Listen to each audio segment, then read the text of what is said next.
Do you think that Israeli lives and Palestinian lives are viewed as though they have equal worth by British politicians?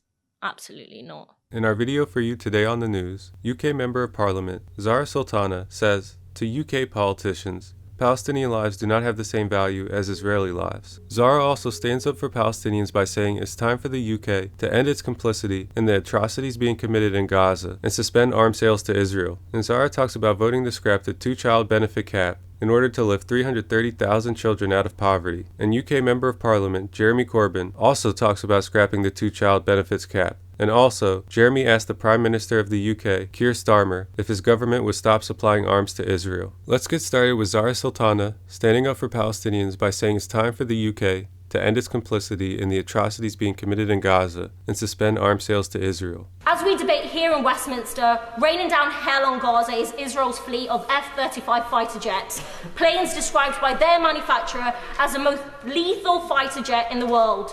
Israel has armed these jets with 2,000-pound bombs, explosives with a lethal radius of 365 meters. That is the equivalent of 58 football pitches.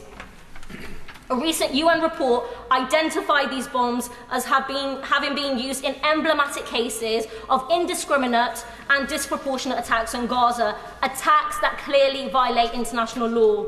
And Mr. Deputy Speaker, I raise this because every F-35 fighter jet is made in part here in Britain in a deal estimated to be worth £368 million.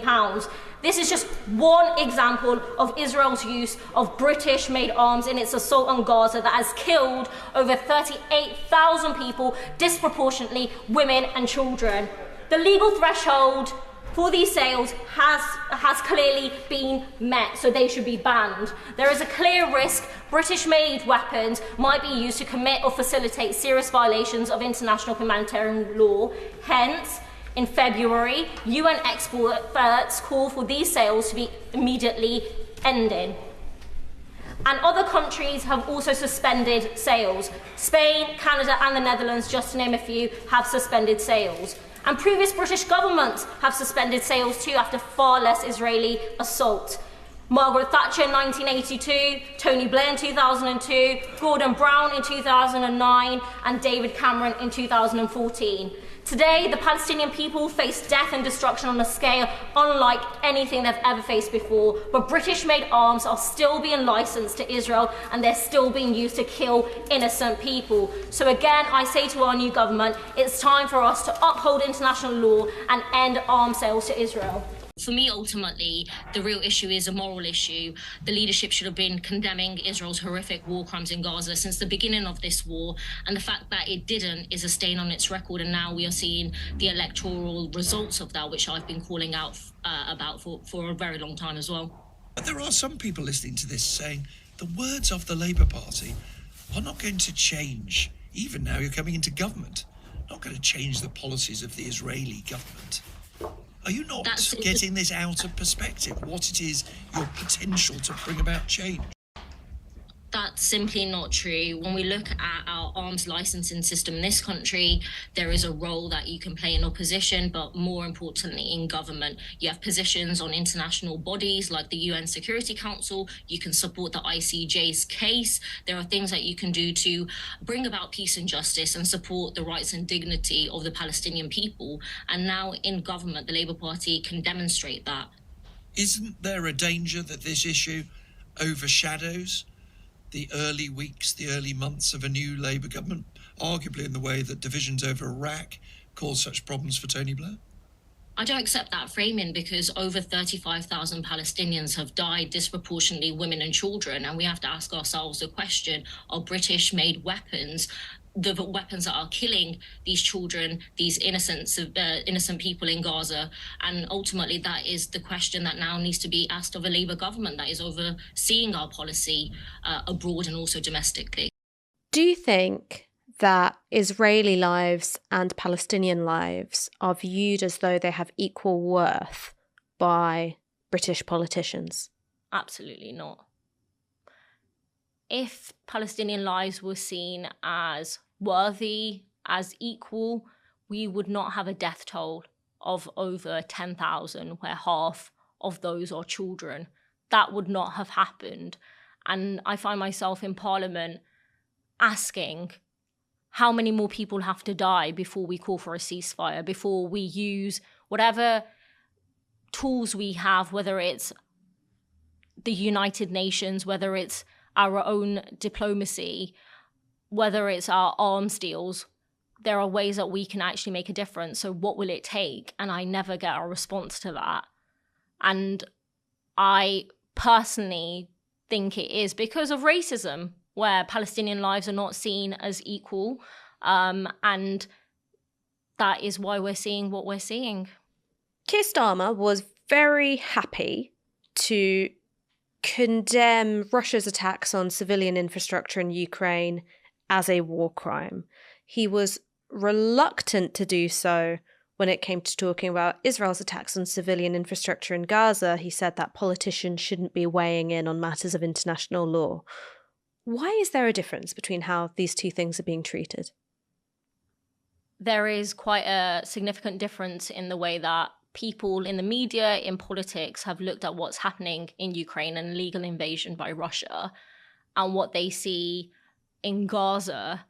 And I think it feels quite hypocritical to call out war crimes in one instance and then look at what's happening in the Middle East and shy away from calling out violations of international law. And it's not me that is an expert on international law that's calling them war crimes. These are scholars of international law, lawyers who have called out the Labour Party for not highlighting these violations. And I think people in our communities also recognise that and find that quite frustrating. And I think those double standards play out in so many ways.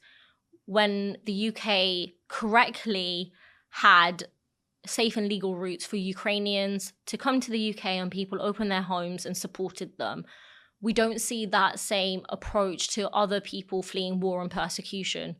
And when we look at the reasons why that might be, I think people will struggle to find a reason that doesn't include the colour of people's skins and which part of the world that they come from. Do you think that if the Palestinians were white, or if Palestinians weren't majority Muslim, that the Westminster consensus on this issue would be different? I think Muslims and people from the global south have been dehumanized so much that it is challenging for people in power to make a human-centered argument to save their lives. And I think that is rooted in the way that we see some lives as more worthy than others. Do you think that UK politics has a problem with anti-Palestinian racism? Yes. When we look at the solidarity that has been shown to Palestinians, where 76% of the British public are calling for a ceasefire, and we're seeing hundreds of thousands of people on a weekly basis take to the streets to show solidarity, to call for a ceasefire, and then these marches are being described as hate marches because it's in solidarity with Palestinian people, I think that reflects on the way Palestinians are seen by the political elite, the way that they're seen by the media, who also want to whip up these divisions that don't really exist within society. I think that does speak to racism, absolutely. If the Labour Party has a moral mission, it must be to eradicate poverty. After 14 years of Conservatives, we have a record 4.3 million children growing up in poverty. They go to bed hungry, they struggle more in school, their mental health and physical health takes a hit. Their parents are put through hell to try to make ends meet. I, of course, welcome the Child Poverty Task Force, but everyone in this chamber has read the briefings. Everyone knows the evidence is overwhelming. The key driver of rising child poverty is the two-child benefit cap. And the single most effective way of tackling child poverty is immediately lifting 300,000 children out of poverty by scrapping this cruel policy. I will be voting for it, thank you. It is a move backed by everyone from Gordon Brown, all 11 trade unions affiliated to the Labour Party, as well as the TUC, which represents 6 million workers, as well as the Archbishop of Canterbury and Save the Children. And with a 1% wealth tax on assets over £10 million, you could raise the funds to pay for this policy 3 times over. Kids should not have to suffer a single day in avoidable poverty. So I will be voting for the amendments selected by the Speaker to scrap this Tory policy. And at this late stage, I appeal to our new Labour front bench. Let's deliver the change the country has called for, adopt the policy and immediately lift 300,000 children out of poverty. In my constituency of Coventry South, 10,000 children live in poverty. That's 1 in 3 children. When I'm talking to parents and I'm talking to teachers, when I'm volunteering at the food bank, I am hearing these stories of kids who are going to sleep hungry at night. They are going to school learning on an empty stomach. They are returning to cold homes. They are missing out on experiences that every child should enjoy. And there are all of these impacts on children beyond the immediate impacts. This is on their health, this is on their well-being, and even their life expectancy. So those are all the stories and all the things that I need to know when I'm voting in this particular way, because I got elected and I'm in the Labour Party. I joined actually when I was 17 years old because I care about equality and social justice. So for me, acting as a backbench MP in the interest of my constituents is what I do every single day. Labour have talked about the child poverty strategy, though, haven't they? Which they say is going to address that, but you don't think that that's going to be good enough, then? I welcomed it in my King's speech. I said that this was a good move, but it doesn't go far enough because the evidence is already there. So we are choosing to wait to act on this when we know what the facts say. And every single day is a day too long when 330,000 kids are still in poverty when they don't need to be. Also, in relation to this, Zarah Sultana said the following: I've been informed by the Chief Whip and the Labour Party leadership that the whip has been withdrawn from me for voting to scrap the 2-child benefit cap, which would lift 330,000 children out of poverty. I will always stand up for the most vulnerable in our society. Now let's get to Jeremy Corbyn asking the Prime Minister of the UK, Keir Starmer, if his government would end the UK supply of arms to Israel. If we are to follow the role of international law, whilst I'm pleased that he's called for a ceasefire in Gaza, surely it needs to go a bit further and call for the withdrawal of Israeli occupying forces in both Gaza and the West Bank, and an end to our complicity by the supplying of arms to Israel. Can I just gently say to Honourable Gentleman, I've got a lot more to get in as well. As important as his message is, I need to make others heard. Prime Minister. Let me deal with both points. Firstly, in relation to conflict resolution, yes, that did come up because we had a very full discussion about illegal migration, about the law enforcement aspect of it, as I've explained, but also about the root causes of migration, conflict, poverty and climate change being key among them. In relation to a ceasefire, look, the prospect of a ceasefire is there. I'm urging all parties to take that opportunity, which is an important foot in the door for the political process that I believe is the only process that's going to bring about lasting peace and resolution in the Middle East, which is why it's so important. In response to Keir Starmer's response, Jeremy Corbyn said the following: I asked Keir Starmer if his government would end the supply of arms to Israel. He refused to answer. Also in Jeremy Corbyn news, in relation to the 2-child benefit cap, Jeremy Corbyn said the following: As the King makes his journey to Parliament in a golden carriage, more than 4 million children in this country are living in poverty. Scrap the 2-child benefits cap now.